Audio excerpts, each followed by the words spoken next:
My own son and his status-conscious wife decided I wasn't sophisticated enough to meet my first grandchild and blocked all contact for the first 3 months of the baby's life, despite my 45 years of experience nursing and caring for other people's children in the neonatal intensive care unit.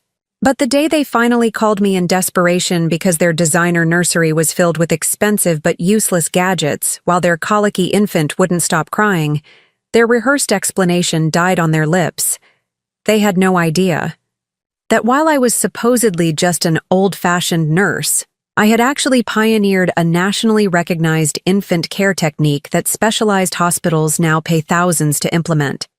And I had already prepared a comprehensive care plan that would solve their problems in ways their wealthy friends' expensive consultants never could. Before we jump back in, tell us where you're tuning in from. And if this story touches you, make sure you're subscribed, because tomorrow I've saved something extra special for you. At 72, I had envisioned peaceful mornings tending to my garden, afternoons volunteering at the community health clinic, and evenings rocking my first grandchild while sharing the wisdom I'd accumulated through nearly 5 decades of caring for the most vulnerable infants. Instead, I found myself facing a heartbreaking exclusion from my son's new family that tested not only my patience, but my understanding of modern family dynamics and the true meaning of unconditional love. My name is Eleanor Sullivan. I spent 45 years as a neonatal nurse at Mercy General Hospital in a mid-sized city in the Midwest, where I eventually became the head nurse of the NICU. I started my career in 1972 when neonatal care was still developing as a specialty, and retired just 3 years ago with a Lifetime Achievement Award from the State Nursing Association for my contributions to infant care protocols. Those early days in the NICU were vastly different from the high-tech units of today. We had no pulse oximeters, no advanced ventilators, and certainly none of the sophisticated monitoring equipment that's now standard. What we did have was constant hands-on care and observation. We learned to read the slightest changes in an infant's color, breathing patterns, and muscle tone. We developed what younger nurses would later call NICU intuition, though it wasn't intuition at all, but rather the accumulated knowledge that comes from thousands of hours watching and caring for fragile newborns. By necessity, we became innovators.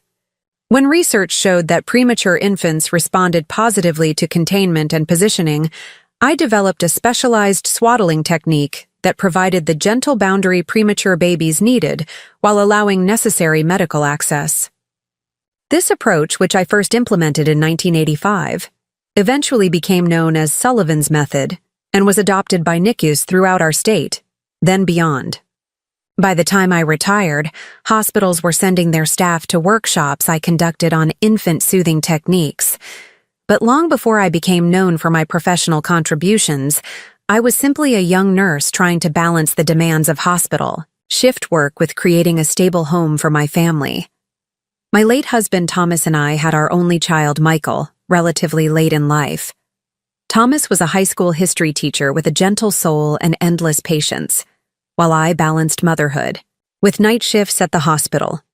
We weren't wealthy by any means, but we created a home filled with books, music, and the kind of practical love that manifested in homemade Halloween costumes, science fair projects spread across the dining room table, and camping trips to state parks during summer vacations. "We're rich in what matters," Thomas would say when Michael occasionally compared our modest home to the larger houses of some of his classmates. It was a philosophy that seemed to take root in our son, who showed more interest in Thomas's stories about civil rights movements than in the latest toys or designer clothes that sometimes preoccupied his peers. Our home on Maple Street wasn't impressive by conventional standards, a simple 3-bedroom ranch-style house with 1 bathroom and a kitchen that had last been updated in the 1980s. But it was filled with life and learning. The bookshelves Thomas built by hand lined the living room walls, filled with everything from classic literature to medical textbooks. The backyard garden I tended supplied us with vegetables all summer and canning projects that filled our pantry for winter. The kitchen table where we ate our meals was also where Michael learned multiplication tables, built science projects, and later, completed college applications. Michael was a thoughtful child who grew into a compassionate young man. In high school, he volunteered at the same hospital where I worked, though in the technology department rather than patient care. He had his father's intellectual curiosity and my determination. While other parents worried about their teenagers experimenting with drugs or alcohol, our concerns centered on Michael pushing himself too hard, staying up too late working on coding projects or extra credit assignments. He excelled academically and earned a scholarship to study computer engineering at a prestigious university several states away. While we missed him terribly, Thomas and I were immensely proud of his independence and determination. During those college years, Michael would call every Sunday without fail, filling us in on his classes, his growing interest in environmental applications for technology, and eventually, his relationship with Amelia. The first time he mentioned her, there was a new excitement in his voice. "She's brilliant, Mom," he told me. "Her father runs a venture capital firm specializing in tech startups, and she already has 2 patents pending from projects she developed in undergrad. And somehow, out of everyone, she's interested in me." That last comment concerned me slightly. The implication that he saw himself as somehow less worthy of someone from Amelia's background. Michael had always been modest about his abilities, but there was something in the way he positioned Amelia as doing him a favor by choosing him that struck me as an unhealthy dynamic. From Michael's descriptions, Amelia seemed impressive, brilliant, ambitious, and from a family with significant connections in the technology industry. When he brought her home to meet us during his senior year, I noticed immediately how she assessed our modest 3-bedroom ranch house, her eyes lingering on Thomas's worn recliner and the simple furnishings that had served us comfortably for decades. "Your home is so authentic," she commented during that first visit, and while the words were polite, something in her tone suggested she was cataloging all the ways our lifestyle differed from what she was accustomed to. Thomas, with his natural warmth, tried to bridge whatever gap he sensed. "We believe homes should be lived in, not just looked at," he said with a smile, offering her another slice of my homemade apple pie. "Eleanor makes the best pie in 3 counties, a skill far more valuable than keeping up with decorating trends." Amelia smiled tightly and declined the second slice. Later, when Michael took her for a walk around the neighborhood, I overheard her asking if he had really grown up here all his life, with a tone that suggested she found it difficult to believe someone with his potential had emerged from such ordinary surroundings. That weekend visit revealed a fundamental disconnect in values that concerned both Thomas and me, though we were careful not to express it too directly to Michael. In private, Thomas observed that Amelia seemed to value status and appearance in ways that were foreign to our family culture. "She looks at things and sees price tags where we see stories and meaning," he noted as we got ready for bed that night. I worry about that influence on Michael. He's always been more interested in what something does than what it costs or how it looks to others. "She's very young," I reminded him, "and from a very different world. Maybe Michael's values will influence her rather than the other way around." Thomas smiled at my optimism but didn't seem convinced. "Just be prepared for changes in our boy," he warned gently. "The people we love shape us, sometimes in ways we don't expect." Despite the subtle tensions during that visit, Michael seemed deeply in love, and both Thomas and I wanted to support his choices. When they announced their engagement a year after graduation, we were genuinely happy for them, even as we recognized that Amelia represented a very different world than the one we had provided for our son.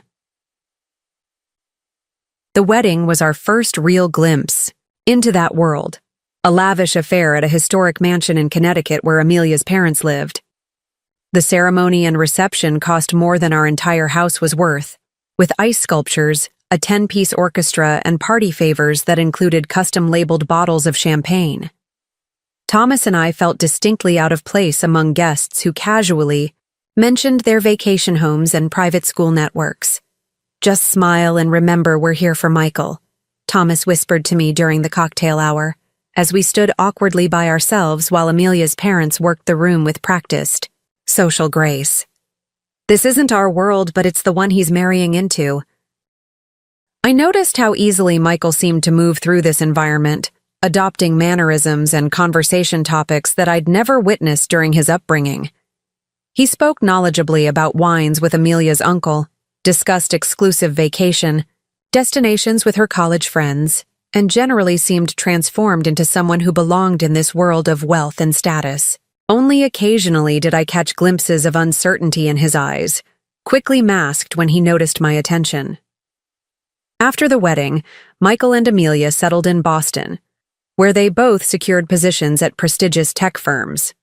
Their visits home became increasingly rare, once a year at most, usually for a brief stopover during trips to somewhere else. I noticed that during these visits, Michael seemed slightly uncomfortable in our home, as if seeing it through Amelia's eyes rather than his own memories. The changes were subtle at first.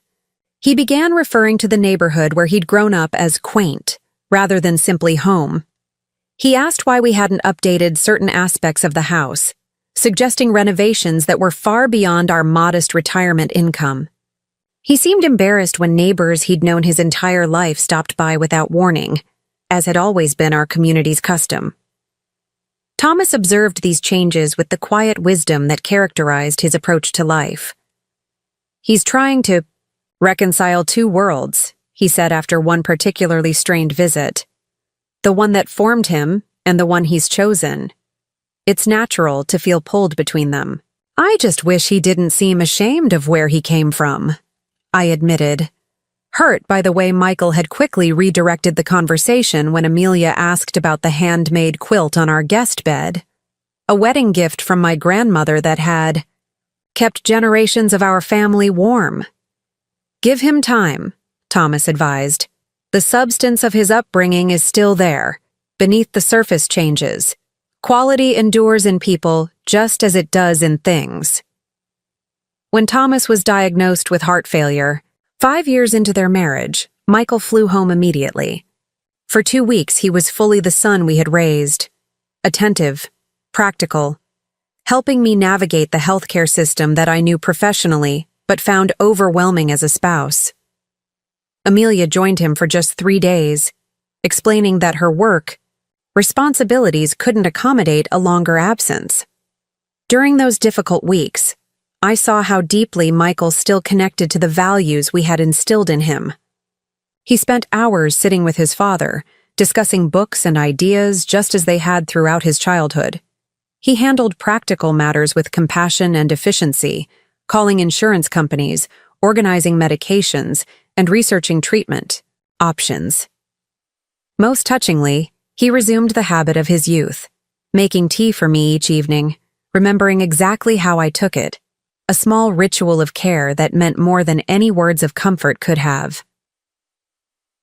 The night before he returned to Boston, Michael sat with me at Thomas's bedside in the hospital, both of us knowing that recovery was unlikely. "I wish I lived closer," he said, his voice thick with emotion. "I should be here more for both of you. You're building your own life, just as we always hoped you would," I assured him. "Your father is so proud of the man you've become." Thomas passed away 2 months later. Michael returned for the funeral, this time without Amelia, who had an unmissable client presentation, according to my son's apologetic explanation. The absence hurt more than I admitted, but I focused instead on supporting Michael through his grief while processing my own. The funeral was simple and meaningful, held at the small Methodist church where Thomas had taught Sunday school for many years. Former students, now adults with children of their own, came to pay respects to the teacher who had influenced their lives.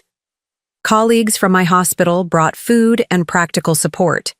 Neighbors ensured the house was clean and prepared when we returned from the service. It was this community, built over decades of genuine connection rather than strategic networking that sustained me in the difficult months that followed. When I returned to work after bereavement leave, my NICU team had created a rotation to check on me at home, bringing meals and company without being asked. When the water heater failed in the middle of winter, 3 neighbors appeared within hours of my call, arranging for installation of a new one and refusing to let me pay the full cost. These were the values Thomas and I had tried to instill in Michael, that wealth is measured in relationships and mutual care, not in possessions or status. I wondered, as I adjusted to life without my partner of 42 years, whether those lessons had been overwritten by the influences of his new world. The period after Thomas's death was difficult in ways I hadn't anticipated. After 42 years of marriage, I found myself adrift in a house full of memories, with routines built around a partnership that no longer existed. My colleagues at the hospital were wonderfully supportive, arranging meal deliveries and checking in regularly. Several suggested I might want to move closer to Michael now that I was alone.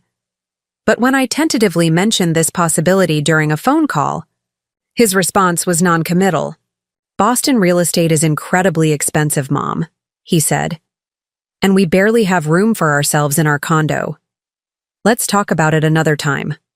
That another time never seemed to arrive, and gradually I rebuilt my life in place, finding new rhythms, expanding my hospital responsibilities, and eventually discovering unexpected joy in the greater freedom to mentor younger nurses and develop new care protocols for our NICU. The work that had always been my passion became even more central to my identity, and the tiny patients who passed through my care became surrogates for the grandchildren I had begun to think might never arrive.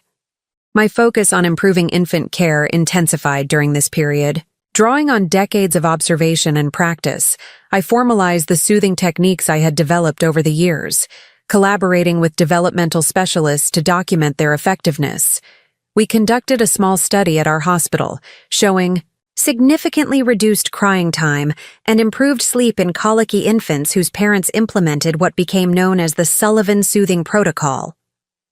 The protocol wasn't revolutionary in its components. A specific sequence of holding positions, gentle movements, and environmental adjustments, but its effectiveness came from the systematic approach and careful attention to infant cues. What experienced grandmothers had done intuitively for generations, I had codified into teachable steps that even the most anxious new parents could follow with practice. This work led to invitations to speak at regional medical conferences and eventually to a consulting role with several hospitals implementing the protocol in their newborn units. At 69, when many of my peers were fully retired, I found myself at the most influential point of my career, recognized as an expert in the field I had served with quiet dedication for decades. Then, 3 years ago, during our monthly phone call, Michael shared the news I had long hoped to hear. "Mom, Amelia and I are expecting a baby. You're going to be a grandmother." The joy that flooded through me was overwhelming.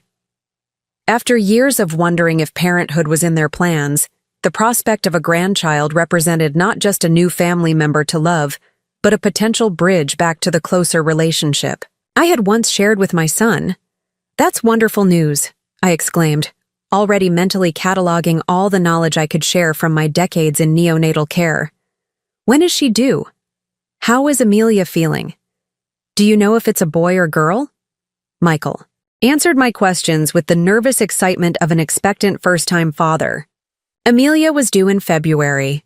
They had decided not to learn the baby's sex beforehand. The pregnancy was proceeding normally, though Amelia was experiencing significant morning sickness. "I'd love to come visit once the baby arrives," I said. "I can take extended leave from the hospital. They've been trying to get me to use my accumulated time anyway. I could help with the night shifts those first few weeks. There's nothing like having an experienced set of hands when you're learning to care for a newborn." There was a pause before Michael responded, and something in the quality of that silence alerted me that my assumption had missed the mark. "About that, Mom, he began carefully. Amelia and I have been talking about the first few months after the baby comes. We're planning to hire a baby nurse, someone with the latest training in newborn care. Amelia's parents have already offered it as their gift. Oh, I said, trying to keep the hurt from my voice. Well, that's generous of them. Though I have quite a bit of experience myself. Of course, Michael interrupted. But Amelia feels strongly about establishing our own routines as new parents without too much advice or traditional approaches that might conflict with what our baby nurse recommends. The methods have changed a lot in recent years, Mom. The implication was clear, though cushioned in gentle language. My decades of neonatal experience were viewed as outdated, possibly even unhelpful. I was being preemptively excluded from the early days of my grandchild's life, replaced by a hired professional whose primary qualification appeared to be representing the latest approaches rather than the accumulated wisdom of a lifetime in infant care. I took a deep breath, reminding myself that this moment wasn't about my feelings, but about supporting my son during a significant transition in his life. I understand, I said, though in truth I didn't. Not fully. Just let me know when you're ready for a visit. I'm flexible. Definitely, Michael assured me. Maybe after the first 3 months, when we've settled into a routine. That would probably be best for everyone. 3 months. The words hit me like a physical blow. The most crucial bonding period in an infant's life. And my son was suggesting I should absent myself entirely. I thought of all the grandmothers I had observed in the NICU over the years, their gentle presence a stabilizing force for exhausted new parents, their experienced hands confidently soothing fussy infants when anxious mothers and fathers were still finding their way. That sounds sensible, I managed to reply, unwilling to create tension during what should be a joyful time. I'll look forward to meeting my grandchild whenever you feel the timing is right. After ending the call, I sat in Thomas's old chair, allowing myself to feel the full weight of the exclusion. If he had been there, he would have put it in perspective with one of his gentle observations about human nature. In his absence, I had to find that wisdom for myself. This isn't about you, I said aloud to the empty room. It's about their journey, as new parents, their fears, their needs. Your job is to love them through it, not to demand the role you imagined. As the pregnancy progressed, I channeled my enthusiasm into practical preparations, knitting baby blankets, researching the safest and most useful baby equipment to gift them, and assembling a collection of the children's books that Michael had loved most. I sent thoughtful care packages to Amelia, including pregnancy teas and natural remedies for common discomforts that I had recommended to countless expectant mothers over the years. The acknowledgments for these gifts were polite but brief, often coming from Michael rather than Amelia herself. Their social media accounts, meanwhile, showcased elaborate gender reveal parties and baby shower celebrations attended by stylish friends and Amelia's extended family. I noticed professional photographers tagged in these posts, capturing images of the mother-to-be in flowing gowns beside elegantly arranged nursery furniture. When I mentioned to Michael that I hadn't received an invitation to the baby shower, he explained that it was just a small gathering of local friends organized by Amelia's college roommate. The dozens of expensively dressed guests visible in the photos suggested a different reality, but I chose not to press the issue. As Amelia's due date approached, I cleared my calendar for the month of February, arranging for extended leave from my volunteer work at the health clinic and asking a neighbor to tend my garden if I needed to travel on short notice. I prepared a small suitcase with clothes suitable for meeting my grandchild and helping around a household with a newborn. The call announcing the birth came on February 12th. "Mom, we have a daughter," Michael said, his voice weary but filled with wonder. "Charlotte Eleanor Sullivan, 7 pounds 3 ounces, born at 3:42 this morning. Everyone is healthy."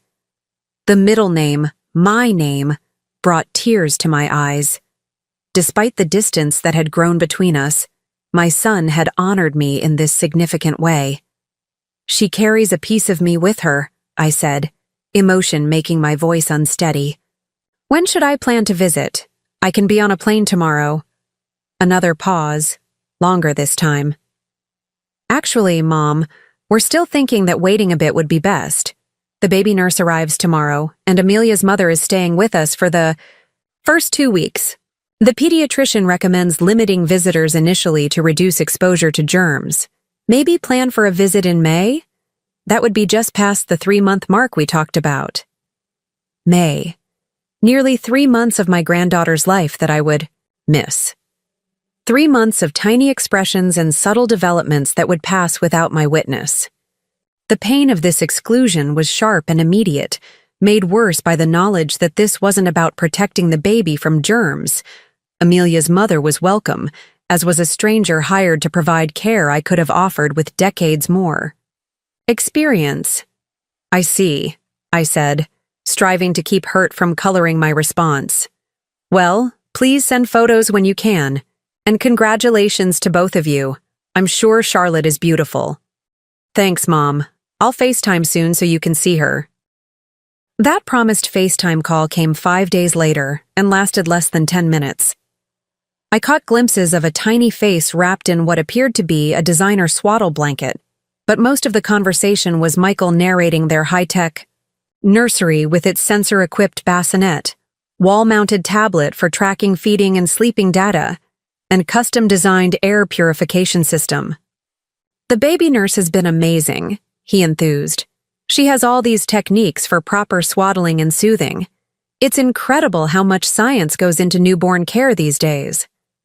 I bit back the observation that proper swaddling techniques haven't fundamentally changed in the 45 years I'd been practicing them, instead offering enthusiastic support for their parenting journey.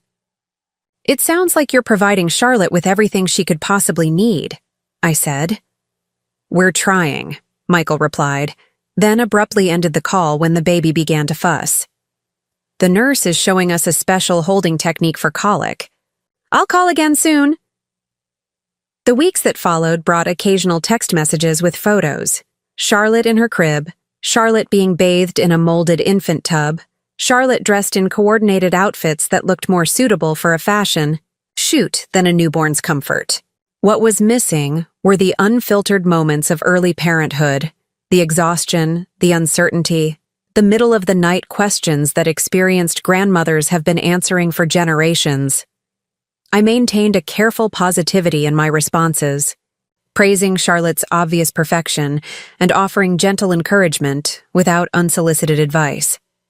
Inside, however, I grieved the grandmother role I had imagined. Not as an occasional visitor permitted entry after the most precious early weeks had passed, but as an integral support person whose lifetime of knowledge might ease the challenging transition to parenthood. The exclusion was made more painful by social media posts showing Amelia's parents making frequent visits, bringing expensive gifts, and being photographed holding Charlotte in carefully staged poses. The baby nurse, a young woman named Brooke, also featured prominently in these updates, often credited with various innovative techniques that were, in fact, approaches I had been using with fragile newborns since before Brooke was likely born. As the weeks passed, I noticed subtle changes in the tone of Michael's messages. The enthusiastic reports about the baby nurse's miracle methods gave way to briefer, more strained communications. References to Charlotte's colic issues became more frequent, along with mentions of sleep deprivation and Amelia's increasing frustration. "She cries for hours every evening," he texted at 2 a.m., about 8 weeks after Charlotte's birth. "The nurse says it's normal, but nothing she suggests is working. Amelia is at her breaking point." I carefully crafted my response to provide support, without overstepping the boundaries they had established. "Colic can be extremely challenging," I wrote. "I'm sorry you're all having such a difficult time.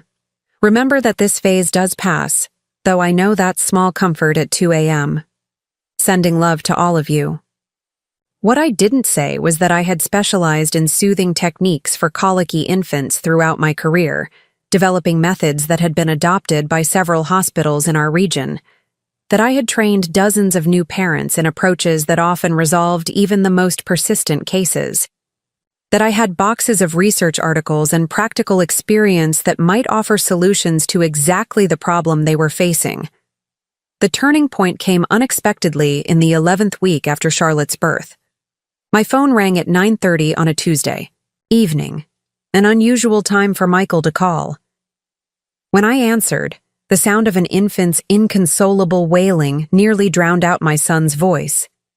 "Mom," he said, the word half desperate. "The baby nurse quit yesterday. Said Charlotte's colic was beyond her expertise and suggested we see a pediatric gastroenterologist. There's a waiting list of 3 weeks for the specialist, and we haven't slept more than 2 hours at a stretch in days. Amelia's parents are on a cruise in the Mediterranean, and none of the sleep consultants in Boston can see us before next month." He took a shuddering breath, his voice cracking with what sounded like the first tears I'd heard from him since he was a teenager. "I know we said May for your visit, but is there any chance? Could you possibly come sooner?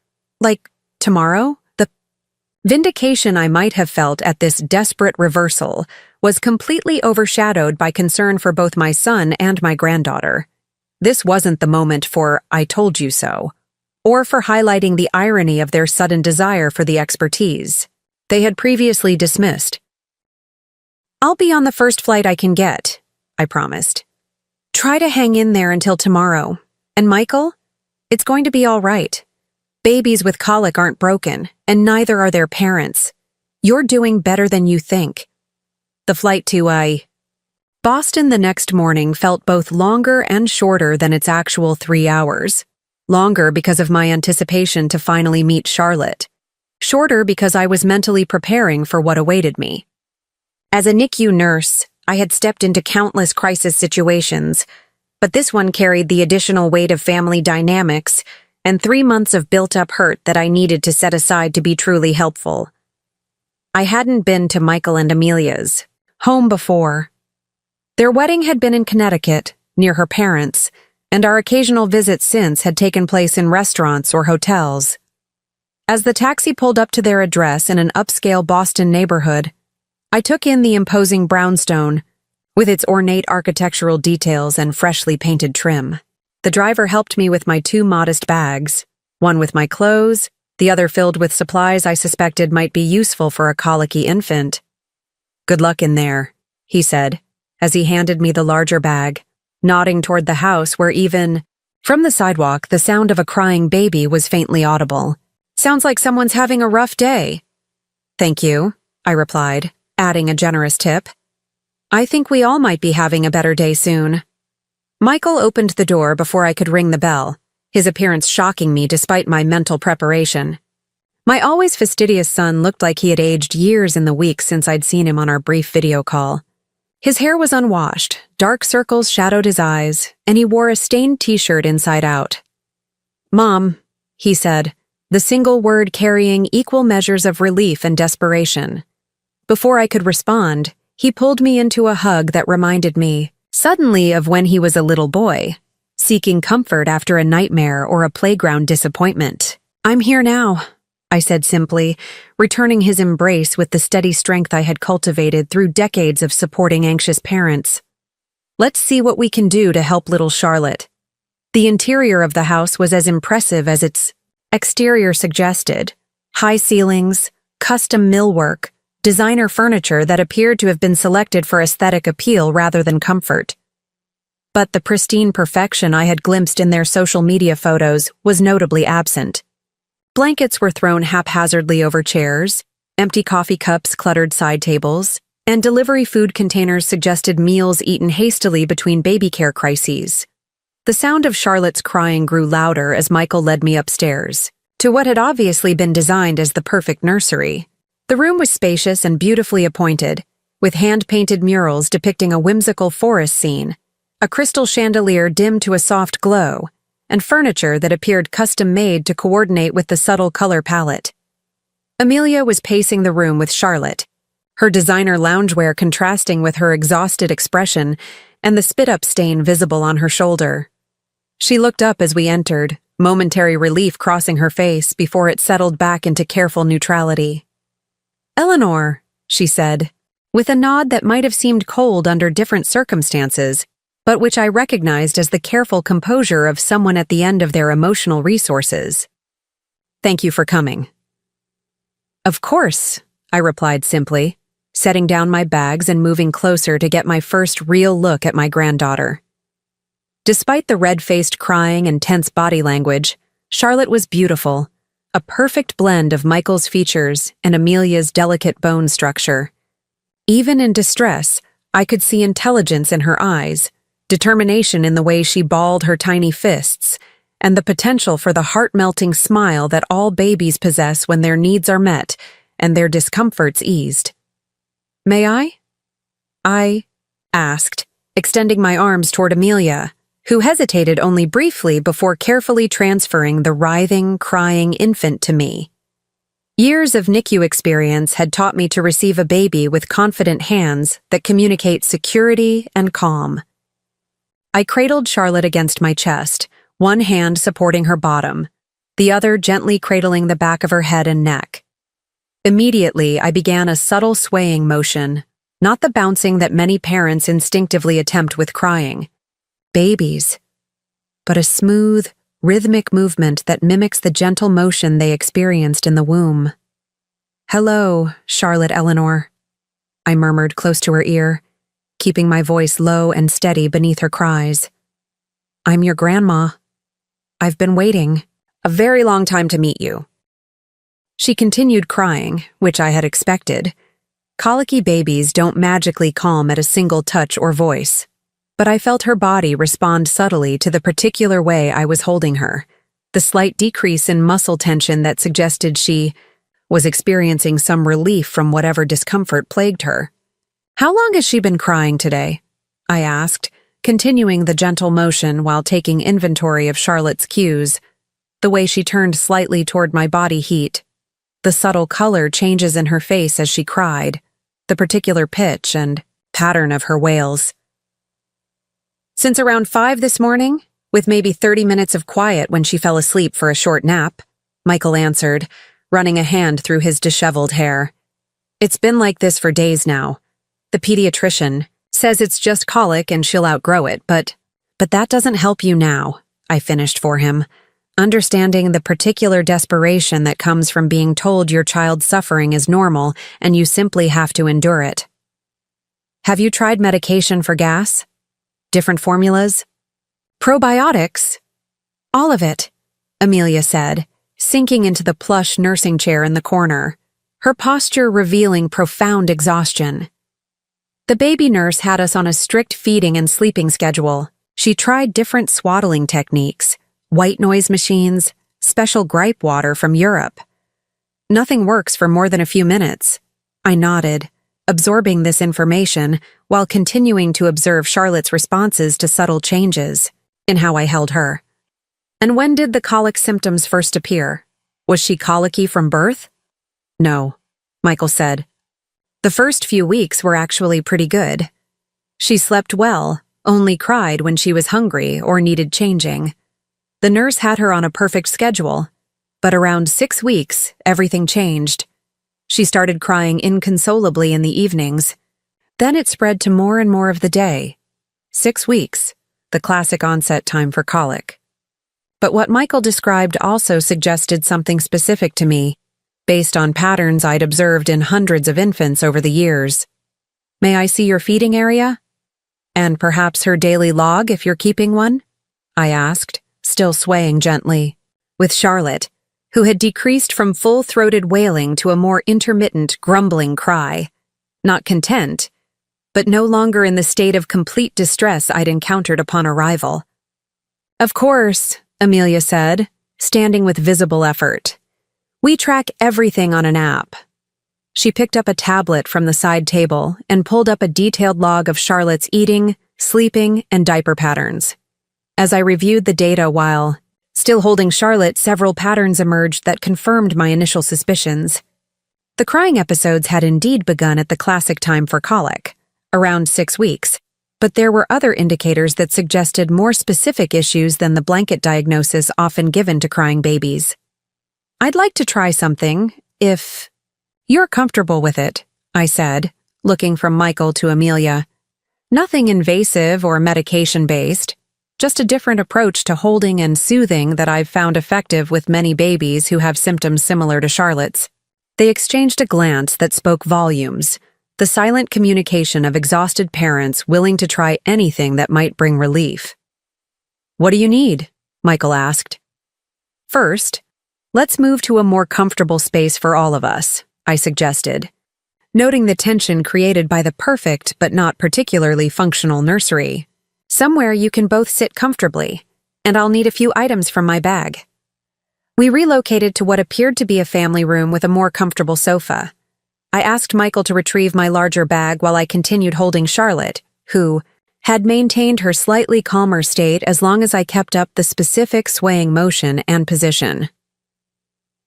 From my bag, I removed several items that would have seemed ordinary to most observers, but represented decades of refined techniques, especially designed swaddling blanket with just the right amount of stretch and weight, a small heating pad that could be activated without electricity, a bottle of almond oil for gentle massage, and a small device that emitted a low, rhythmic sound mimicking a mother's heartbeat, combined with specific frequencies I had found soothing to colicky infants. "I'm going to show you a sequence of positions and techniques," I explained as I laid Charlotte on a soft blanket spread across the couch. "What we're doing is addressing several possible causes of colic simultaneously: potential digestive discomfort, vestibular system development, and neurological overstimulation." As I spoke, I began demonstrating, first showing them a specific massage technique for the abdomen that had proven effective for gas and digestive discomfort. Charlotte's cries initially intensified when I laid her down, but as I began the gentle, circular motions with almond oil warmed between my palms, her legs, which had been drawn up toward her abdomen in the classic posture of a baby with gas pain, began to relax slightly.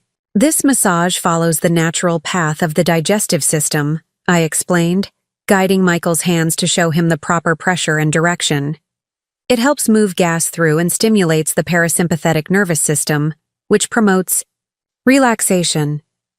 Michael followed my guidance with the natural gentleness he had always possessed, while Amelia watched intently, absorbing every detail as if memorizing a complex algorithm. After the massage, I demonstrated a specialized swaddling technique, not the typical tight wrap often recommended, but a method that secured Charlotte's arms while allowing her legs freedom to move and bend naturally at the hips. "Many colicky babies have heightened sensitivity to their own startle reflex," I explained. "This swaddling approach provides the security they need for their upper body, while allowing the hip and leg movement that prevents discomfort and promotes healthy joint development." With Charlotte swaddled, I demonstrated a sequence of holding positions. First, a modified football hold that provided gentle pressure against her abdomen, then a position across my knees that offered similar relief, and finally, the position that I had found most effective for babies with symptoms like Charlotte's. Held upright against my chest, head supported, with her ear pressed gently against the area above my heart, while I performed a specific swaying motion and gentle patting. Rhythm against her back.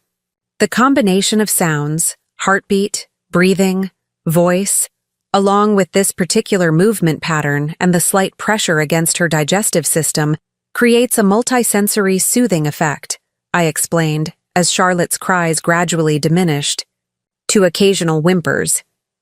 "It's essentially recreating aspects of the womb environment while adding therapeutic elements for digestive comfort." As I spoke, Charlotte's eyes began to flutter, her body gradually relaxing into the first stages of sleep. The transformation wasn't instantaneous. This wasn't a miracle cure, but the progressive calming was unmistakable to the experienced eye. "Is she actually falling asleep?" Amelia whispered, disbelief evident in her voice. She's responding to the combination of techniques, I confirmed. It won't solve everything immediately, but it's giving her nervous system a chance to regulate and her digestive system some relief.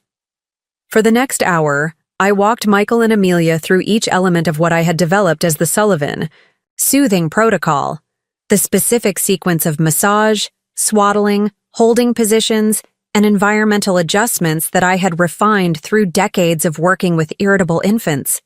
I emphasized that it wasn't a one-time fix, but a system to be implemented consistently. The key is understanding that colic isn't one condition with one cause, I explained as Charlotte finally drifted into genuine sleep against my chest. It's a cluster of symptoms that can have multiple contributing factors: digestive immaturity, nervous system sensitivity, environmental overstimulation.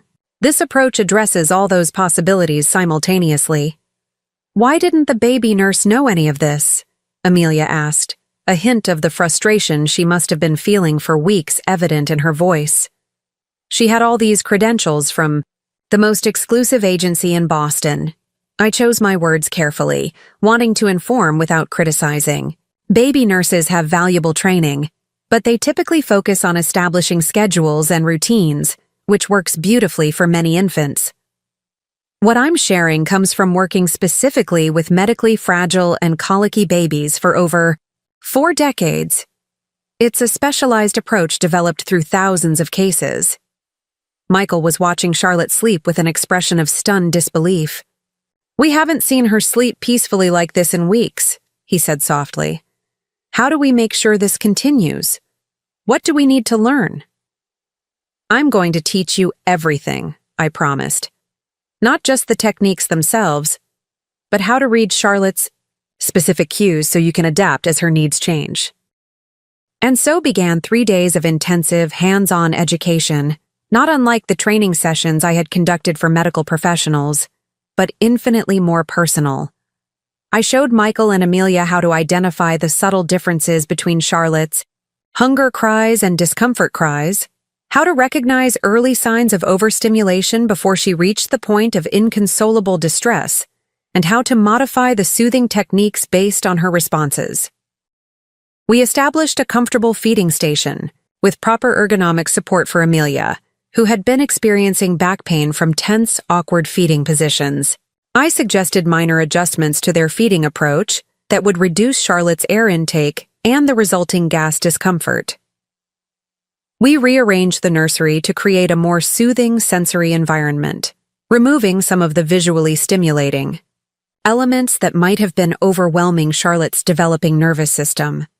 Most importantly, I helped them establish a routine that worked with Charlotte's natural rhythms rather than imposing an artificial schedule that fought against her individual temperament. The rigid feeding and sleeping schedule the baby nurse had implemented, while theoretically sound for many infants, had been fundamentally misaligned with Charlotte's specific needs. Babies aren't machines to be programmed, I explained as we watched Charlotte peacefully sleeping in her redesigned bassinet. They're individuals from birth, with unique needs and sensitivities. The most effective approach is one that recognizes and works with their individuality while providing the structure and security all infants need. By the evening of the 3rd day, the transformation in the household was remarkable. Charlotte still had fussy periods, no colicky baby is cured overnight, but the episodes were shorter, less intense, and responded more quickly to the soothing techniques. More importantly, Michael and Amelia had gained confidence in their ability to read and respond to their daughter's needs, replacing their previous anxiety and helplessness with a growing sense of competence. It was during dinner that evening, the first meal we had all been able to eat together without interruption from Charlotte's crying, that Michael finally addressed the elephant in the room. "Mom," he began, setting down his fork with deliberate care, "I need to apologize for everything. For excluding you these past months, for not valuing your experience and knowledge, for making you wait to meet your granddaughter." Amelia, who had been more reserved in expressing her feelings, added quietly, "We thought we were doing the right thing. following the latest expert advice, giving ourselves space to bond as a new family. But we were wrong to shut you out, especially when you had exactly the expertise we needed all along. The acknowledgement touched me deeply, but I was careful in my response. This moment wasn't about vindication or making them feel worse about choices made during a vulnerable time in their lives. Becoming parents is an overwhelming transition, I said, reaching across the table to squeeze Michael's hand. Everyone wants to do everything perfectly, and there's so much conflicting advice. You made the decisions that seemed right at the time, based on what you knew then. But we should have known better, Michael insisted, genuine regret evident in his eyes. Growing up, I watched you care for the most fragile babies with such skill and compassion. I knew how respected you were in your field. And still, somehow I let myself believe that your methods must be outdated, that the expensive consultant with the trendy approach must know better. It wasn't just about the baby care, Amelia admitted, surprising me with her candor. I was intimidated by the idea of having you here. My own mother has always been hands-off, more interested in shopping for designer baby clothes than actually helping with the baby. I didn't know how to have a mother figure who was actually involved and knowledgeable. I was afraid of being judged for not knowing what I was doing. Her vulnerability touched me, offering a perspective I hadn't fully considered. No first-time parent knows what they're doing, I assured her. Not even those of us who went on to become professionals. When Michael was born, I was terrified despite having worked with babies for years. Every child is a new learning experience. As we continued talking, layers of misunderstanding and assumption began to peel away. Michael confessed that he had felt caught between two worlds, wanting to honor his upbringing and my expertise, but also wanting to fit into the sophisticated, affluent environment that was now his daily reality. I think I was trying to prove something, he admitted, that I belonged in this successful, polished world where everything is top of the line and the best money can buy. I started measuring value in dollars rather than in wisdom or experience. And I reinforced that, Amelia added. My parents always taught me that the most expensive option was inherently the best. The most exclusive consultant, the most expensive equipment, the most fashionable nursery design. These were the markers of good parenting in the world I grew up in. Their honesty created space for mine. I was hurt, I acknowledged. Not just because I missed those early weeks with Charlotte, but because it felt like a rejection of everything I had to offer as both a grandmother and a professional. Like my life's work and experience had been dismissed as outdated or irrelevant. Michael's eyes filled with tears, something I hadn't seen since Thomas's funeral. I'm so sorry, Mom. Dad would have been so disappointed in me. He always valued substance over appearance, wisdom over trends. I lost sight of that somewhere along the way. Your father would understand, I assured him, feeling Thomas's presence in that moment almost as if he were sitting at the table with us. He always said that life's most important lessons often come through our mistakes and failures, not our successes. We talked late into the evening, Charlotte sleeping peacefully in her bassinet beside us, the monitor screen showing her relaxed breathing and occasional dream smiles. The conversation meandered from practical baby care to deeper reflections on values, priorities, and the complexities of family relationships across generations.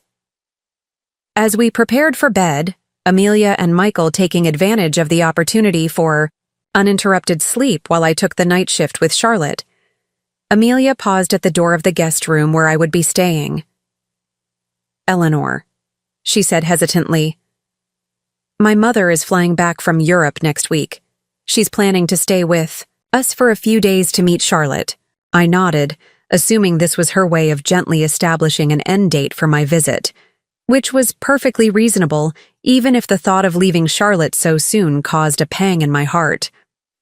What I wanted to ask, Amelia continued, surprising, is if you would consider staying while she's here, to show her the techniques you've taught us, and... She hesitated, then added more quietly, And to help me navigate having both grandmothers here together.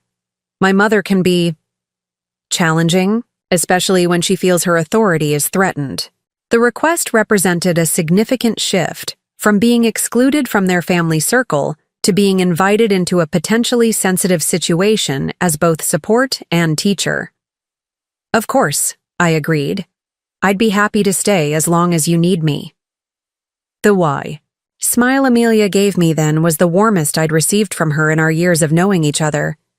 Thank you for everything. I think I'm finally understanding what Michael always meant when he talked about growing up in your home. It wasn't about the things you had or didn't have.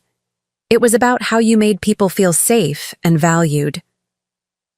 The following days established a new rhythm for our expanded household. Charlotte's colic didn't disappear completely, but it diminished dramatically as we consistently implemented the soothing protocols and environmental adjustments. More significantly, Michael and Amelia gained confidence in their parenting instincts, learning to distinguish between normal newborn fussiness and signs that Charlotte needed intervention. I was careful to balance teaching with stepping back, showing techniques without taking over, offering wisdom without imposing it. This deliberate approach created space for Michael and Amelia to develop their own parenting style, one that incorporated elements of my experience but remained authentically theirs. One evening, as I sat in the nursery's rocking chair with Charlotte, while Michael and Amelia enjoyed their first dinner out since her birth, I reflected on how dramatically circumstances had changed in just over a week. From being excluded from my granddaughter's life to becoming a central figure in her care, from having my expertise dismissed to having it not just acknowledged, but actively sought. Charlotte stirred in my arms, her tiny face turning toward my chest in the instinctive rooting motion of a newborn seeking comfort. Even in sleep, she knew she was safe, held by hands that understood her needs. As I adjusted her position slightly to ease the gas bubble I could feel trapped in her little body, I felt a profound gratitude for this second chance, not just to know my granddaughter, but to pass on the knowledge I had accumulated through a lifetime of caring for the most vulnerable. I think I was trying to prove something, he admitted. That I belonged in this successful, polished world where everything is top of the line and the best money can buy. I started measuring value in dollars rather than in wisdom or experience. And I reinforced that, Amelia added.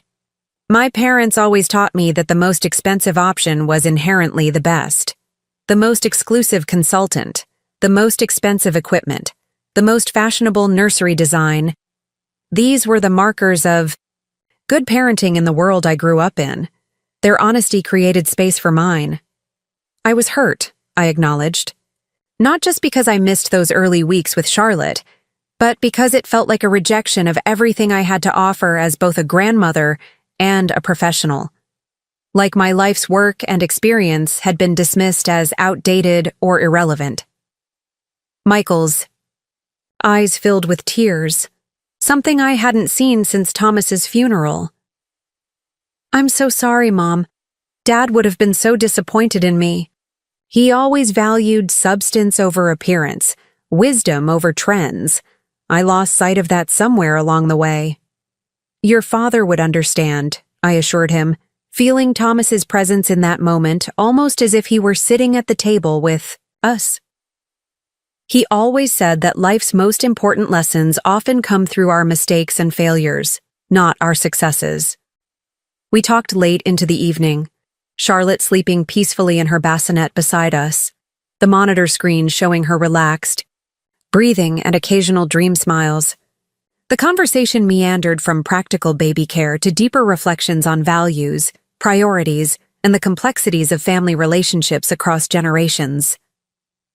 As we prepared for bed, Amelia and Michael taking advantage of the opportunity for uninterrupted sleep while I took the night shift with Charlotte, Amelia paused at the door of the guest room where I would be staying.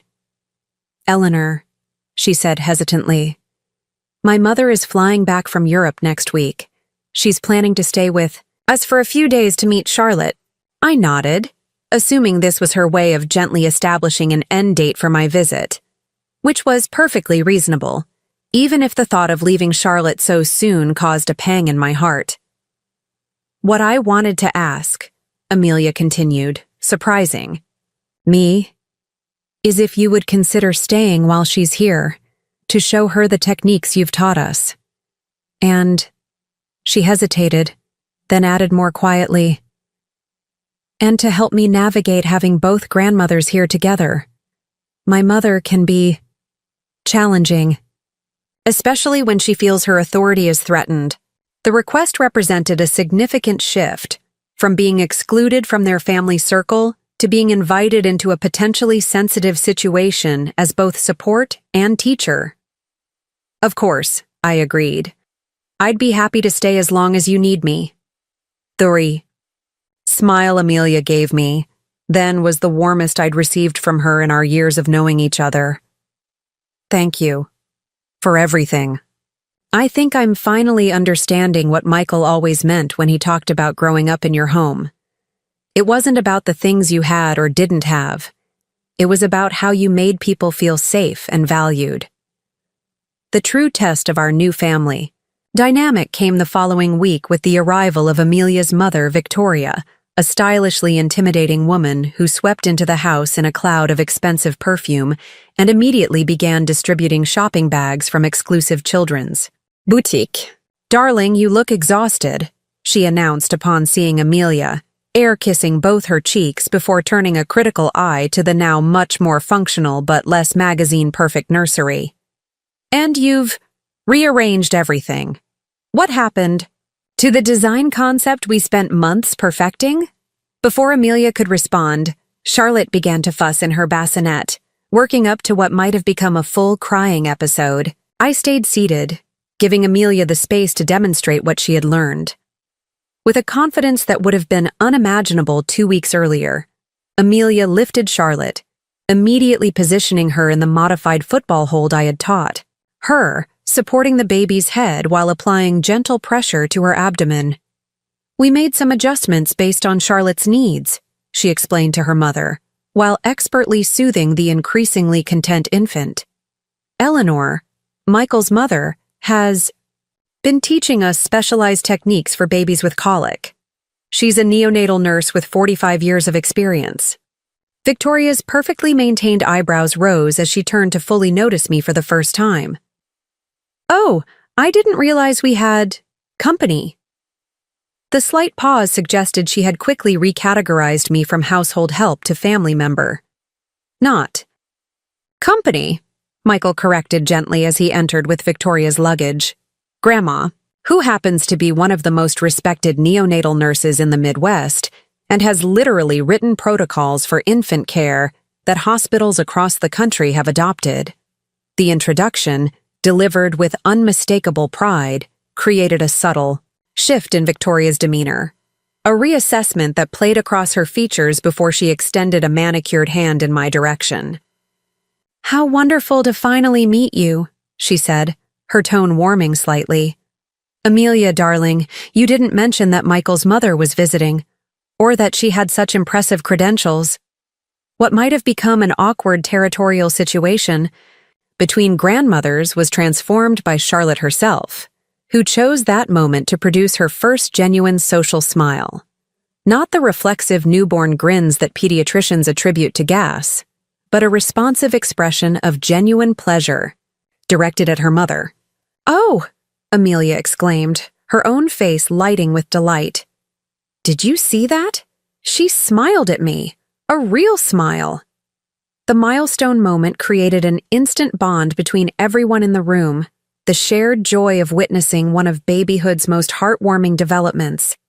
Even Victoria's carefully maintained reserve softened as she moved closer to witness her granddaughter's new skill. "She's advanced for her age," Victoria noted with grandmotherly pride. "My friend Clarissa's grandson didn't smile until nearly 3 months." Rather than contradicting this with the clinical facts about infant social smiling typically emerging between 6 and 8 weeks, I simply agreed. "She is quite remarkable, responsive and observant from the beginning." Over dinner that evening, Charlotte peacefully sleeping after her bath and feeding, monitored by the video system visible from the dining table, Victoria revealed a different side than her initial impression had suggested. Beneath the polished exterior and status consciousness was a woman who had navigated her own challenging path in a generation when women of her social class were expected to focus exclusively on family and social obligations. "I built my interior design business when Amelia was small," she explained as we discussed careers and motherhood. "In those days, women in my circle didn't work unless their families needed the money, which mine certainly didn't. I was constantly defending my choice to pursue a career when I didn't have to." "That must have been difficult," I acknowledged, recognizing the courage it would have taken to defy those social expectations. I faced different but related challenges as a working mother from a middle-class background. Daycare was always a financial strain, but staying home wasn't an option for us economically. "Different paths to the same challenges," Victoria observed, with unexpected insight. "Finding our identities beyond motherhood while still being present for our children." As the evening progressed, what might have been a tense competition between grandmothers with different backgrounds and approaches evolved into something more collaborative. Victoria's expertise in creating beautiful, functional spaces complemented my knowledge of infant development and care. When she suggested rearranging the nursery furniture to improve flow while maintaining the soothing environment we had created, it represented a perfect blending of our different strengths. By the time Victoria departed 3 days later, we had established what felt like the foundation of a genuine friendship, one based on our shared love for Charlotte and respect for each other's unique contributions to supporting her parents. Victoria had even mastered several of the specialized holding techniques I had taught Amelia and Michael, adding her own elegant flair to the movements. "You must write a book," she insisted as we said goodbye. "These techniques are too valuable to remain within your professional circle only. I know several publishers through my design connections. Let me make some introductions when you're ready." Her offer, which came with exchange of personal contact information rather than just a polite suggestion, represented a bridge between our worlds that neither of us would have anticipated just days earlier. As the front door closed behind Victoria, Michael turned to me with a mixture of amazement and amusement. "Did you just become friends with Victoria Harrington?" The woman intimidates corporate CEOs and has made interior design assistants cry with a single raised eyebrow. "We found common ground," I said simply. "That's what grandmothers do. We adapt and find ways to support our children and grandchildren, even across differences in approach or background." That evening, as Charlotte lay peacefully on a playmat, actually enjoying her tummy time rather than protesting it as she had in earlier weeks, Michael sat beside me on the sofa, his expression thoughtful. "Mom," he began, "Amelia and I have been talking. These past 2 weeks have made us realize how much we've been missing by trying to handle everything on our own, or rather, by trying to handle everything with paid help instead of family." He paused, seeming to gather his thoughts before continuing. "We'd like you to consider spending more time with us, not just during this visit, but regularly. We could help you find a small place near us in Boston, or at least arrange for extended visits every few months." The offer, so different from the careful distancing that had characterized our relationship in recent years, brought unexpected tears to my eyes. "I'd like that very much," I said, emotion making my voice unsteady. "I've missed being part of your daily life, even before Charlotte arrived." "I know," he acknowledged, regret evident in his expression. Somewhere along the way, I started measuring success by distance from my beginnings rather than connection to them. Dad would have called me on it much sooner. "Your father understood that people need to find their own paths," I assured him. "He would be proud of the man you've become, especially the father you're becoming now." Michael's eyes drifted to Charlotte, who had managed to lift her head with remarkable strength for her age, looking around with alert curiosity. I keep finding myself wondering what Dad would do in different situations with her, how he would have approached being a grandfather. "He would have been wonderful," I said softly, Patient, playful, completely present in every moment with her. But you carry parts of him in you. I see it in how you talk to Charlotte, in the gentle way you handle her, in your thoughtfulness about what she's experiencing. As if responding to our conversation, Charlotte began to fuss slightly, reaching the limits of her tolerance for tummy time. Michael moved to the floor with practiced ease, scooping her up in the secure hold we had practiced and beginning the gentle sway and pat motion that never failed to soothe her. The baby nurse tried to convince us that picking her up whenever she fussed would spoil her, he commented, shaking his head at the memory. I never felt right about it, but I deferred to what we were told was expert advice.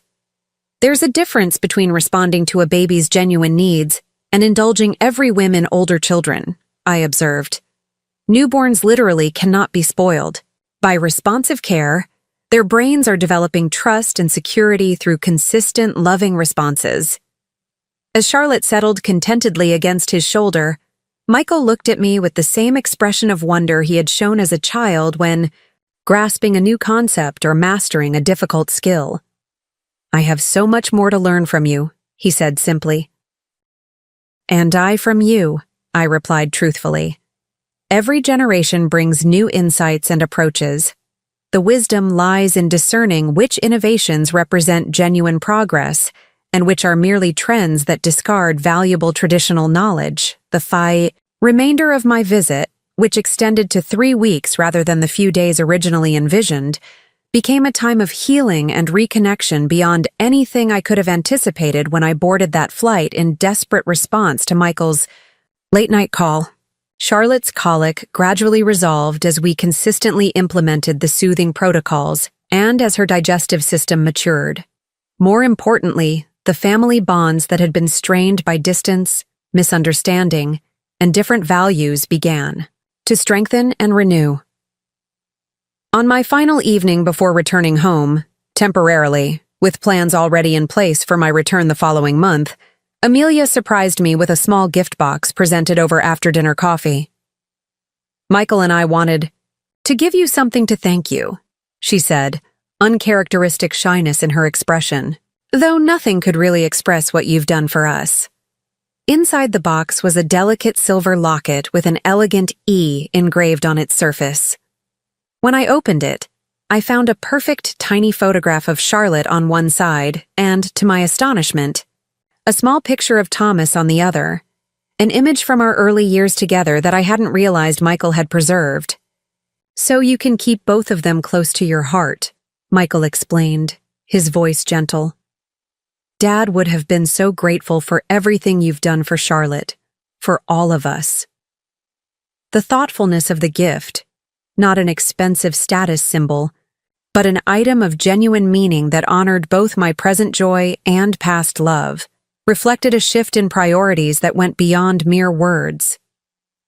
Charlotte is the bridge between past and future, Amelia added, with unexpected poetic insight. She carries forward the best of all of us, your care and wisdom, Thomas's gentle strength, our drive and determination. She deserves to know all of her heritage, not just the parts that look impressive on social media. As I fastened the locket around my neck, I felt a sense of completion that had been missing since Thomas's passing. Not an ending of grief, but an evolution of it into something that included new joy alongside the lasting love for what had been lost. Later that night, as I made one final check on Charlotte before turning in, I found Michael sitting in the nursery rocking chair, watching his daughter sleep with an expression of wonder that transcended exhaustion. I keep thinking about how close we came to missing this, he said quietly as I entered. Not just getting help with the colic, but reconnecting with you, learning from your experience, giving Charlotte the gift of knowing her grandmother from the beginning. But we didn't miss it, I reminded him, resting my hand on his shoulder. That's what matters now. Because you were gracious enough to come when we called, even after how we had treated you, he acknowledged. You could have refused or come with resentment or a desire to prove us wrong. Instead, you came with nothing but love and a desire to help. I considered his words, recognizing the truth in them but also the deeper reality that had guided my response. When you truly love someone, you don't keep score, I said simply. Your father taught me that through 39 years of marriage. When someone you love needs you, you set aside hurt feelings and history. You just show up and offer what you can. Michael stood, carefully avoiding disturbing the sleeping Charlotte, and embraced me with his free arm. I want to be that kind of parent, he said, and eventually that kind of grandparent. Thank you for showing me how it's done. As I packed my bags the next morning, preparing for a departure that felt nothing like an ending, I reflected on the journey of the past weeks. What had begun with exclusion and hurt had transformed into inclusion and healing. What had seemed like a rejection of everything I had to offer had become an opportunity to share my life's work in the most meaningful context possible, with my own family. The expensive consultants and trendy gadgets that couldn't soothe one colicky baby had given way to time-tested wisdom delivered with love. The artificial barriers of social status and generational differences had dissolved in the face of a universal truth, that caring for a new life brings us back to what matters most: knowledge shared with compassion, presence offered without conditions, and love that transcends all boundaries we might construct around it. As I said goodbye to Michael, Amelia, and Charlotte, a temporary farewell with clear plans for reunion, I carried with me not just the precious locket with its meaningful photos, but the knowledge that my life's work had found its most meaningful application in healing my own family. The skills I had developed through decades of caring for other people's children had ultimately brought me back to what mattered most: the chance to truly know my granddaughter and rebuild the connection with my son that had been slowly eroding through years of misunderstanding and different values. What professional recognition could never provide, Charlotte's peaceful sleep and Michael's renewed respect had given in abundance. On the flight home, I found myself thinking about Thomas and how he would have viewed these events.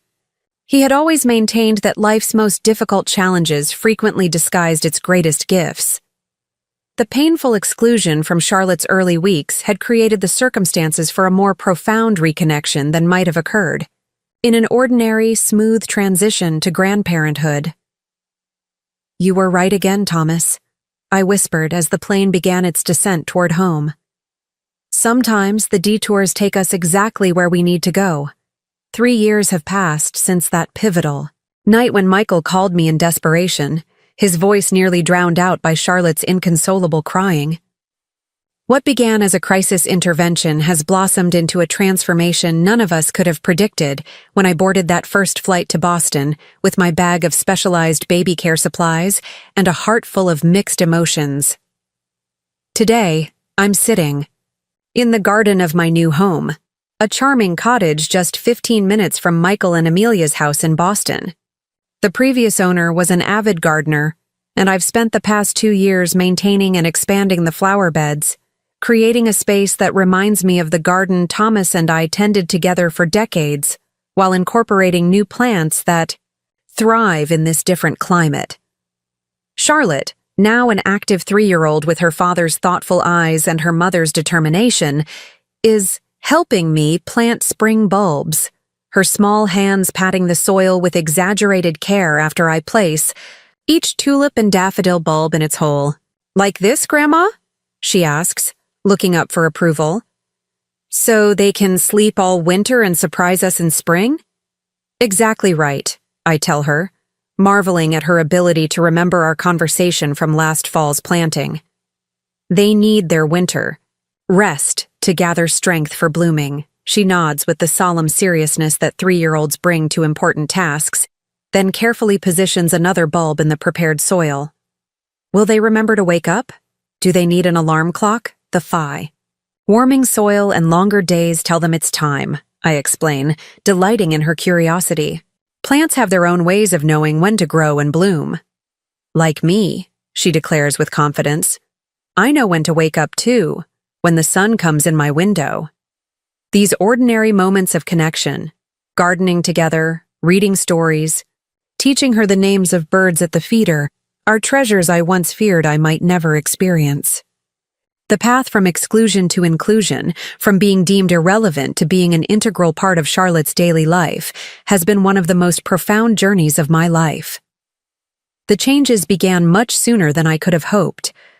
After my initial 3-week stay, when Charlotte's colic had largely resolved and Michael and Amelia had gained confidence in their parenting abilities, we established a routine of regular visits. Every month, I would spend a week or two in Boston, either staying in their guest room or, as Charlotte grew more active, in a nearby hotel to give everyone breathing space. Between visits, we maintained connection through daily video calls, not the stilted, formal calls of those early weeks when Charlotte was new, but relaxed, genuine interactions where I witnessed real moments of family life, not just the polished version presented for social media. 6 months after that first emergency visit, during one of our evening conversations after Charlotte had been put to bed, Michael and Amelia presented an unexpected proposal. "Mom," Michael began, exchanging a meaningful glance with Amelia, "we've been talking about something important. We've seen how much Charlotte thrives when you're here, and how much we benefit from your presence, too." Amelia continued where he left off, her formality softened by genuine emotion. "We'd like you to consider moving to Boston, permanently. We've found a small cottage for sale just 15 minutes from us. A beautiful place with an established garden on a quiet street. We thought it might be perfect for you." The offer stunned me. Not just the invitation to relocate, which I had privately hoped might eventually come, but the thoughtfulness behind finding a property that reflected my interests and needs rather than simply suggesting I move into their home or a nearby apartment. "We know how much your independence and your garden mean to you," Michael explained, correctly interpreting my surprised silence. "This would give you your own space while allowing you to be part of our daily lives. Charlotte would have the gift of growing up with her grandmother nearby. And frankly, we would have the gift of your wisdom and support as we navigate parenthood." "And there's something else," Amelia added, an unusual hesitancy in her typically confident demeanor. "We're hoping to have another baby next year. Having you nearby for that journey from the beginning would mean everything to us." Their invitation represented more than a practical arrangement. It was a profound acknowledgement of my value in their lives, both as Charlotte's grandmother and as a source of knowledge and support they had come to genuinely appreciate rather than merely tolerate. In an emergency, 2 months later, I listed my longtime home for sale, donated most of my furniture to a program supporting young families transitioning from homelessness, and packed the meaningful items accumulated through a lifetime: photo albums, Thomas's favorite books, the quilt my grandmother had made, and of course, my extensive collection of research and materials on infant care. The cottage Michael and Amelia had found for me was indeed perfect. A well-maintained 2-bedroom home with a bright kitchen overlooking an established perennial garden. Large windows filled the rooms with natural light, and a screened porch offered a perfect spot for summer evenings, listening to crickets and watching fireflies, just as Thomas and I had done on our old porch for decades. Most meaningfully, they had prepared one room specifically as a combination office and Grandma's nursery, equipped with a comfortable daybed for Charlotte's naps and eventual overnight stays, bookshelves filled with children's classics, and a small desk where I could continue my writing projects on infant care. On the wall hung a professionally matted and framed set of photographs: Thomas holding newborn Michael, me in my NICU nurse uniform from the 1970s, and the 3 of us in various stages of Michael's childhood. "So Charlotte always knows her history," Michael explained simply when he showed me the room. "Where she comes from on both sides of her family." The transition wasn't without challenges. After decades in one community, building new connections took time and effort. The faster pace of Boston compared to my Midwestern hometown required adjustment, and navigating the evolving boundaries of being deeply involved in my grandchild's life while respecting Michael and Amelia's autonomy as parents meant occasional moments of recalibration for all of us. But the foundation established during those intense weeks of addressing Charlotte's colic served us well. We had learned to communicate honestly, to value each other's unique contributions, and to focus on what mattered most: Charlotte's well-being and our relationships with each other. My surprise, Amelia's mother Victoria became an unexpected ally in this new chapter. Rather than viewing me as competition for Charlotte's affection or her daughter's attention, she welcomed the support I provided to the young family. During her visits from Connecticut, we established an easy rhythm of shared grandmothering, each bringing our different strengths without rivalry or tension. "You handle the practical crises and developmental questions," she declared during one visit, after watching me calmly address Charlotte's first significant fever with the confidence born of decades in pediatric nursing. "I'll handle the holiday decorating and shopping for unnecessarily adorable outfits. Division of labor based on our strengths." Her gracious acknowledgement of my expertise without feeling threatened by it allowed me to equally appreciate her contributions. The beautiful family celebrations she orchestrated, her genuine joy in providing special experiences, and her surprisingly insightful guidance to Amelia on navigating professional ambitions while prioritizing family. Victoria and I gradually developed what might be called a friendship between co-grandmothers, different in background and approach, but united in our devotion to Charlotte and support of her parents. We even established a tradition of grandma lunches during her Boston visits, sharing stories of our own mothering experiences and the changing landscape of women's lives across our generations. The most meaningful evolution, however, has been in my relationship with Amelia. What began as mutual wariness progressed to respectful appreciation and has now blossomed into genuine affection and understanding. The turning point came with the birth of their second child, my grandson Thomas, James Sullivan, named for both his grandfathers. "We know how much your independence and your garden mean to you," Michael explained, correctly interpreting my surprised silence. "This would give you your own space while allowing you to be part of our daily lives. Charlotte would have the gift of growing up with her grandmother nearby. And frankly, we would have the gift of your wisdom and support as we navigate parenthood. And there's something else," Amelia added, an unusual hesitancy in her typically confident demeanor. "We're hoping to have another baby next year. Having you nearby for that journey from the beginning would mean everything to us." Their invitation represented more than a practical arrangement. It was a profound acknowledgement of my value in their lives, both as Charlotte's grandmother and as a source of knowledge and support.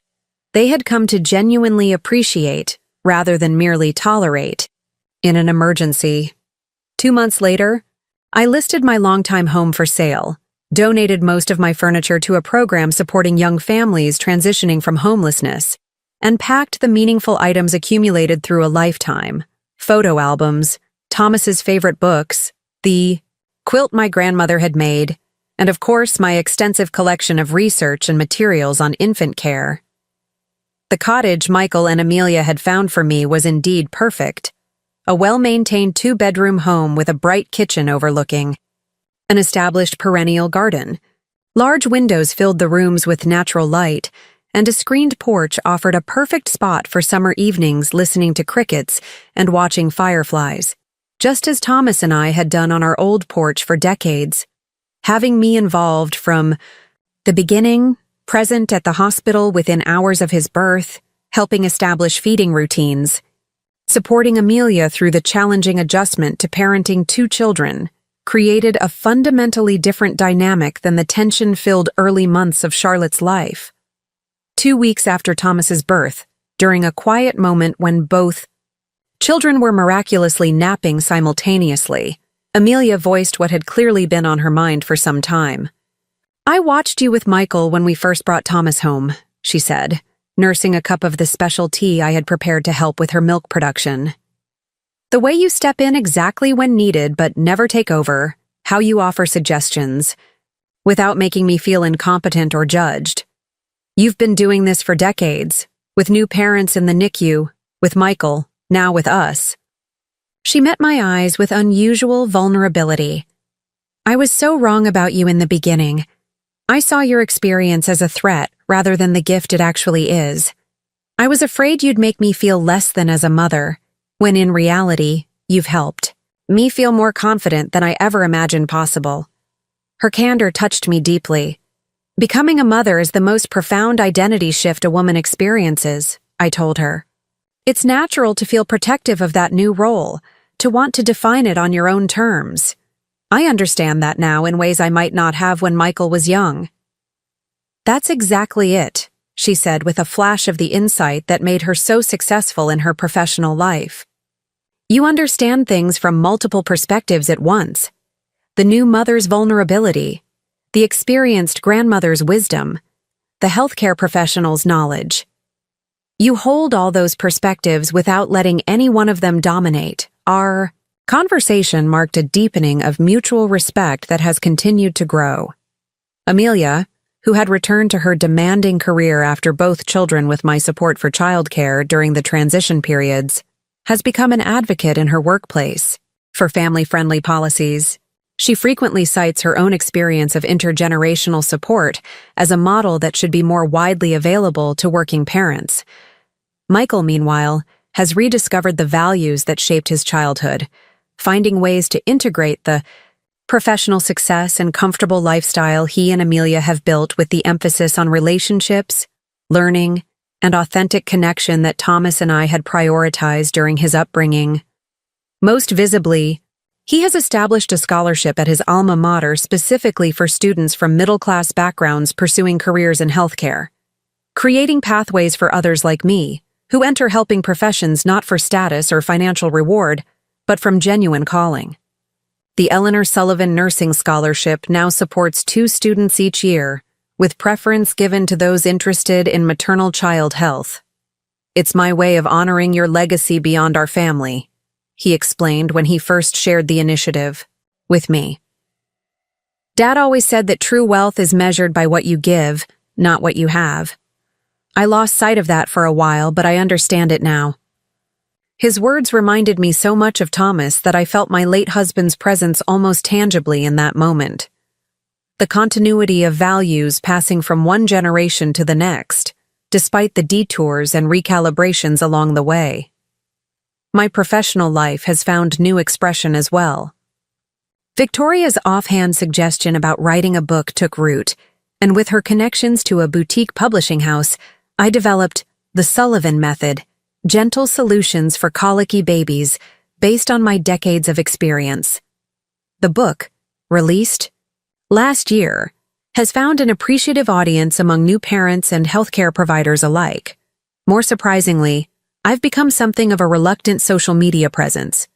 What began as Amelia's suggestion to record short videos demonstrating infant soothing techniques to complement the book has evolved into a modest but engaged following of young parents seeking practical advice delivered with grandmotherly warmth, rather than commercial polishing. You're an influencer, Mom, Michael teases when I mention comments from followers in places as distant as Australia and Japan. A 75-year-old social media star specializing in the world's oldest skill set, calming fussy babies. I laugh at the characterization, but there's truth in it. The platform has allowed me to share knowledge that once would have reached only the families passing through my NICU or attending local workshops. Now, mothers and fathers around the world message me with grateful reports of peaceful nights, achieved through techniques I demonstrate in simple videos filmed in my cottage kitchen or Charlotte's former nursery. The income from the book and associated speaking engagements, modest by the standards of Boston's professional class but significant to me, has been directed to a foundation supporting home visits for vulnerable new parents. The program pairs experienced retired nurses with families lacking the natural support systems that have made such a difference for Michael and Amelia. Every baby deserves a calm, confident caregiver, I explain when interviewed about the initiative. And every parent deserves access to practical, judgment-free support during the challenging early months of their child's life. This work represents a full-circle moment, transforming my personal journey of exclusion and eventual inclusion into systemic support for families who might otherwise face the overwhelming early months of parenthood without the knowledge or assistance that can make such a profound difference. Charlotte interrupts my reflections by proudly presenting a somewhat squashed daffodil bulb. "This one looks like a little onion," she observes with the delightful literalism of early childhood. "But it won't make us cry when it grows. It will make us happy." "That's exactly right," I tell her, gently helping her place it correctly in the soil. Things aren't always what they appear to be at first glance. Sometimes what looks like an ordinary bulb contains a beautiful flower waiting for the right conditions to bloom. She nods, satisfied with this confirmation of her understanding, then spots a robin landing nearby and dashes off to investigate. Her boundless energy a stark contrast to the stillness of the garden in its autumn preparation for winter. As I watch her examining a fallen leaf with intense concentration, I'm struck by how this ordinary Tuesday afternoon in the garden represents everything I once feared I would miss. The everyday moments of connection that weave the genuine relationship between grandparent and grandchild. Had Charlotte's colic never developed? Had the expensive baby nurse never reached the limits of her expertise? Had Michael and Amelia never experienced the crisis that drove them to call me that desperate night? Would we have found our way to this integrated family life? Or would the polite distance that characterized our early relationship have calcified into permanent separation, with me relegated to occasional formal visits stripped of intimate knowledge and genuine influence? It's impossible to know, of course, but I've come to believe that even without that specific crisis, truth eventually finds its way through artificial barriers. The reality of what children need, consistent love, experienced hands, unhurried attention, doesn't change with trends or social status.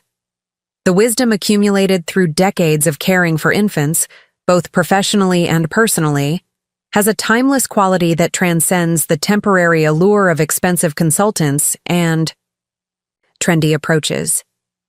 The sound of a car in the driveway announces Michael's arrival to collect Charlotte. He appears around the corner of the house, baby Thomas in a carrier on his chest, looking every inch the confident father, a striking contrast to the disheveled, desperate new parent who had greeted me at his door 3 years earlier. "Dad," Charlotte exclaims, running to embrace his legs. "We planted surprise flowers for spring and saw a robin looking for worms." "Amazing discoveries," he responds with genuine interest, kneeling to her level despite the baby carrier. "Did Grandma teach you about how the bulbs sleep all winter under the snow?" As Charlotte launches into an earnest explanation that adorably mingles fact and fantasy, Michael catches my eye over her head with a smile that communicates volumes: gratitude, affection, the shared joy of witnessing his daughter's development. The easy comfort between us bears little resemblance to the strained relationship that preceded Charlotte's birth, when status consciousness and misguided notions of modern parenting created barriers between us. After Charlotte has gathered her small backpack and carefully placed a special rock in her pocket to bring home, Michael lingers for a moment while she examines something in the front garden. "We're hosting a dinner this weekend for some colleagues from Amelia's firm," he mentions. "Several of them have new babies or are expecting. They've specifically asked if you'd be willing to join us and share some of your expertise. Apparently, your reputation has spread through Amelia's professional network." The invitation, so different from the days when my presence was deemed potentially embarrassing to their sophisticated image, warms me deeply. "I'd be happy to," I tell him. "As long as they understand I'll be sharing practical wisdom, not trendy techniques that require expensive equipment." Michael chuckles, shifting slightly as Thomas squirms in his carrier. "That's exactly what they're hoping for. One of Amelia's colleagues spent thousands on a sleep consultant with no results. When Amelia mentioned your book, the woman ordered it immediately and reported back that your simple swaddling technique accomplished more in 2 nights than weeks with the consultant. As they prepare to leave, Charlotte insists on a goodbye ritual that has become our standard.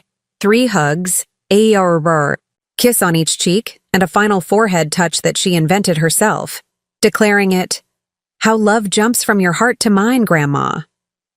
Standing at my garden gate, watching them drive away with promises to return for our regular Friday evening dinner together, I reflect on how profoundly circumstances have changed in 3 years.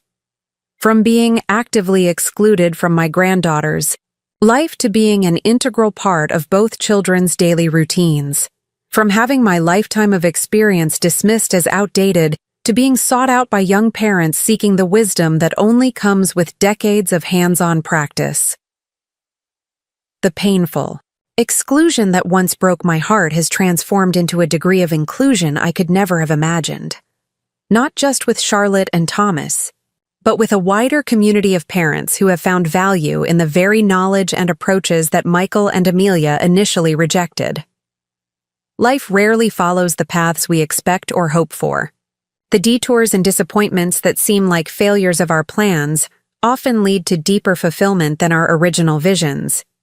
Had Charlotte not developed colic that resisted trendy solutions, had the expensive consultants not failed to provide relief, I might never have had the opportunity to demonstrate the value of experience over expense, of time-tested wisdom over latest trends.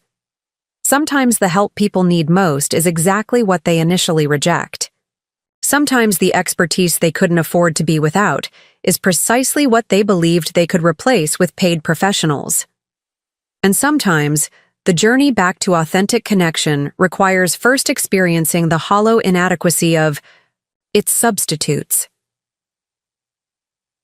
As I return to my gardening, tucking the last of the spring bulbs into their winter beds, I think of Thomas and how much he would have loved being a grandfather to Charlotte and his namesake, little Thomas.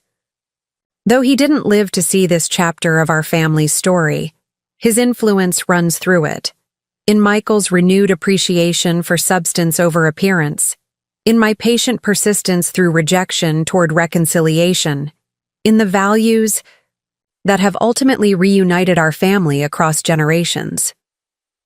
The silver locket containing Charlotte's and Thomas's pictures, which rarely leaves my neck, catches the afternoon sunlight as I bend to gather my gardening tools. Like the bulbs we've planted today, the seeds of reconnection that were dormant during those months of exclusion needed specific conditions to flourish. Humility born of sleepless desperation, openness created by the failure of expensive alternatives, and the willingness on all sides to value relationship over being right. You can't purchase wisdom, Thomas used to say. You can only earn it through experience and share it through love. As I head inside to prepare for tomorrow, when both grandchildren will spend the day with me while Michael and Amelia attend a work function, I feel profound gratitude for second chances, for the opportunity to share what a lifetime of caring for the most vulnerable has taught me, for the joy of knowing my grandchildren from their earliest days, and for the healing of wounds that once seemed too deep for reconciliation.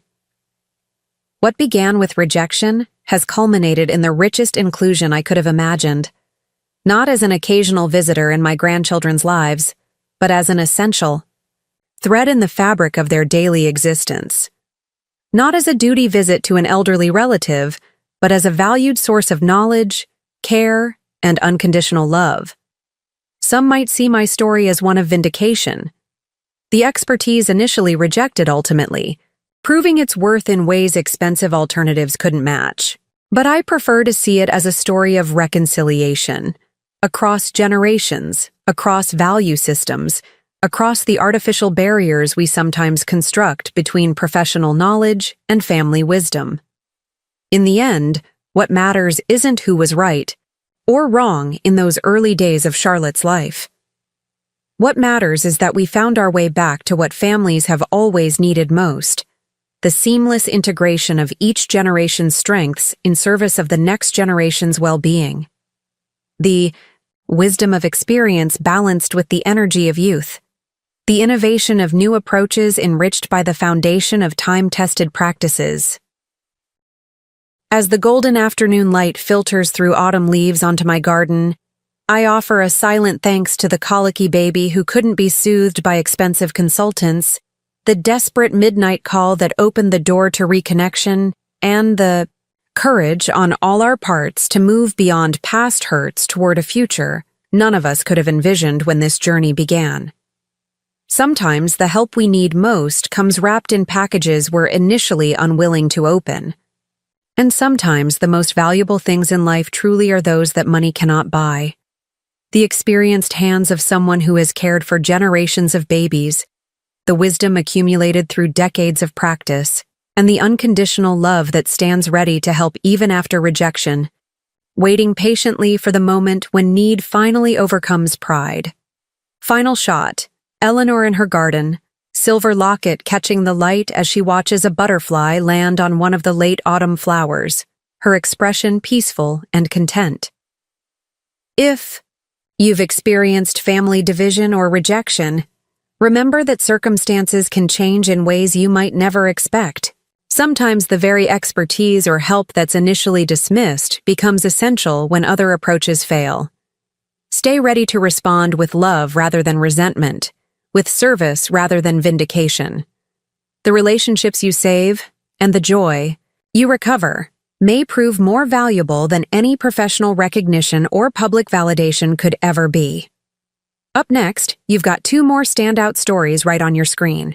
If this one hit the mark, you won't want to pass these up. Just click and check them out. And don't forget to subscribe and turn on the notification bell so you don't miss any upload from us. Remember, wisdom earned through decades of experience is a gift to be shared, not a competition to be won.